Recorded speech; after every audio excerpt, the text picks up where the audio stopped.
kembali di pembelajaran matematika.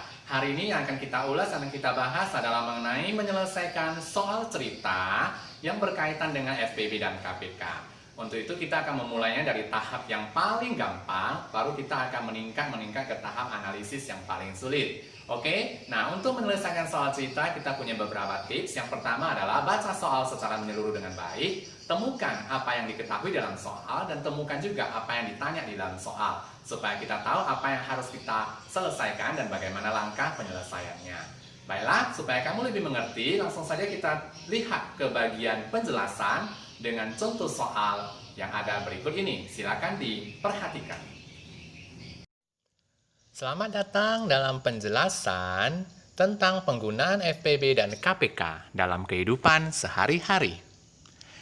Untuk kali ini, atau untuk pertemuan kali ini adalah penjelasan mengenai penggunaan FPB dan KPK tahap pertama, di mana kita mulai dari soal yang termudah. Baiklah, langsung saja kita ke contoh soal. Pertama, Indra menabung tiap 4 hari sekali dan Tony menabung tiap 6 hari sekali. Pada hari keberapa mereka akan sama-sama menabung?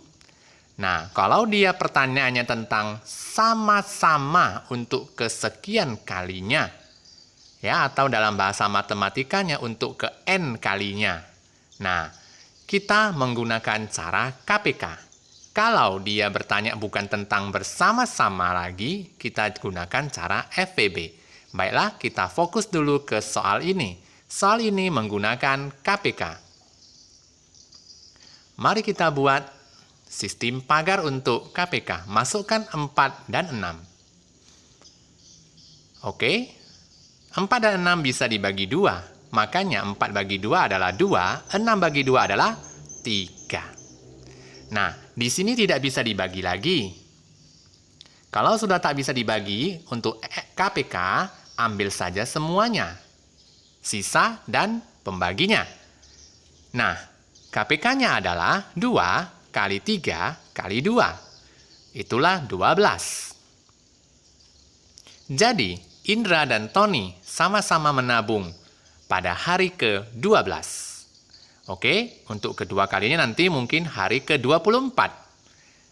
Nanti mungkin ditanya, kapan menabung bersama-sama untuk ketiga kalinya, keempat kalinya, tinggal dilipatkan saja dari hasil yang sudah didapat ini.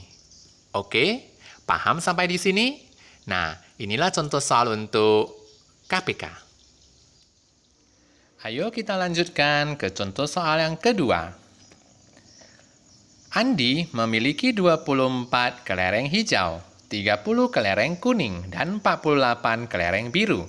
Bila ketiga jenis kelereng akan dimasukkan dalam beberapa kotak dengan tiap kotak berisi sama banyak, maka berapa kotak yang dibutuhkan oleh Andi atau berapa kotak yang harus disediakan untuk menampung kelereng-kelereng itu dalam jumlah yang sama banyak di setiap kotaknya. Lihatlah ciri-ciri soal seperti ini. Kalau dia tidak bertanya mengenai bersama-sama lagi, maka seperti soal ini, dia menggunakan cara FPB. Ayo kita susun. Kita buat pagarnya terlebih dahulu. Kita masukkan 24, 30, dan 48. Sama-sama bisa dibagi 2, karena semuanya angka genap ya. Kita bagi dengan 2, maka 24 bagi 2 adalah 12, 30 bagi 2, 15. 48 bagi 2, 24. Apakah masih bisa sama-sama dibagi lagi? Kalau bisa, kita bagi lagi. Bagi 3, benar. Kita 12 bagi 3 adalah 4. Kita bagikan 15 dengan 3 adalah 5. 24 bagi 3, 8.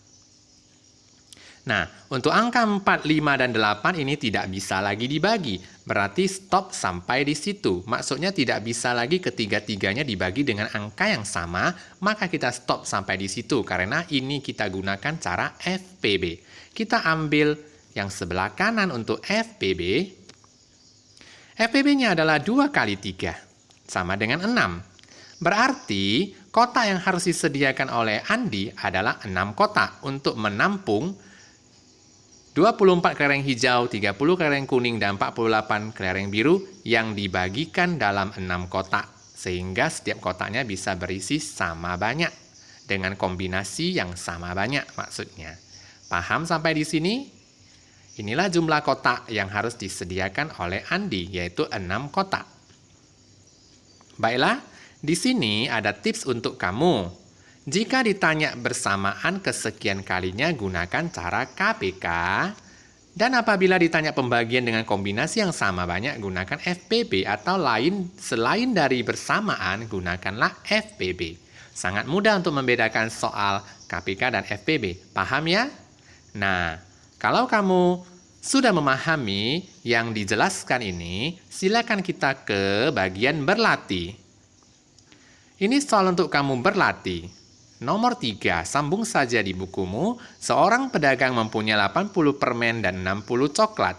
Permen dan coklat ini akan dimasukkan dalam beberapa kantong plastik. Tentu saja dalam kantong plastik ini dinyatakan dalam jumlah yang sama banyak atau kombinasi yang sama banyak. Hitunglah berapa kantong plastik yang pedagang itu butuhkan. Nah, ciri soal seperti ini menggunakan cara? Ya, ciri soal seperti ini menggunakan cara FPB. Silakan kamu kerjakan. Lalu kita lanjut ke berlatih keempat. Mengenai lampu. Nah, lampu A menyala 28 detik sekali, kemudian dia padam. Lampu B menyala setiap 35 detik sekali, lalu padam. Jika saat ini kedua lampu menyala bersamaan atau bersama-sama, ingat bersamaan. Berapa detik lagikah kedua lampu itu akan menyala bersama, atau dalam detik keberapa lagi mereka akan menyala bersamaan? Untuk soal tentang bersama lagi, maka gunakan cara KPK. Silakan kamu mencoba untuk mengerjakannya. Terakhir untuk soal berlatih yang nomor 5. Nah, ini silakan kamu kerjakan secara mandiri. Di sini melibatkan 3 orang dalam satu soal. Jadi, cara pengerjaannya sama, tetap gunakan cara tabel. Itu akan memudahkan kamu. Oke? Nah, sampai di sini pengarahan dan penjelasannya. Silakan kamu kerjakan dengan baik dan benar. Selamat berlatih.